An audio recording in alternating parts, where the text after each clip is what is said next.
UIM Lestra Berhad memeterai perjanjian kerjasama strategik dengan Ashway Power dari Arab Saudi untuk menjalankan kajian kebolehtlaksanaan dan bersama-sama membangunkan loji penjanaan tenaga dan air bebas PP di Malaysia.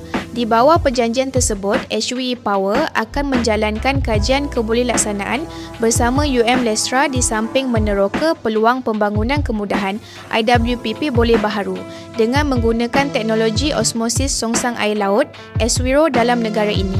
Ashway ialah syarikat terbesar di dunia dalam penyagaraman air, peneraju peralihan tenaga dan terawal dalam hidrogen hijau serta memiliki 101 projek dan aset merentasi 14 negara.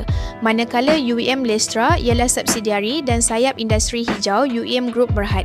Kajian kebolehtlaksanaan ini dijangka mengambil masa antara 6 hingga 12 bulan dan antara lain merangkumi loji penyagaraman yang mampu menghasilkan 200,000 ke 400,000 meter kubik air sehari bagi kegunaan industri, katanya dalam satu kenyataan bersama. UIM Lestra diwakili Ketua Pegawai Eksekutifnya Haman Faiz Habib Muhammad dan Ketua Pegawai Pembangunan Rashidi Hazrin Harun, manakala Ashway Power diwakili Ketua Pegawai Pelaburan dan Pembangunan Thomas Brostrom, Ketua Pegawai Eksekutif di Malaysia dan Matthew Chanda Pillai.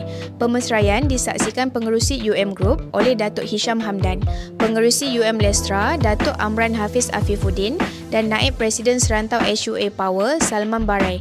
Turut hadir ialah penasihat kanan kepada Pengerusi Ashway Power bagi Malaysia Tan Sri Azman Mohtar.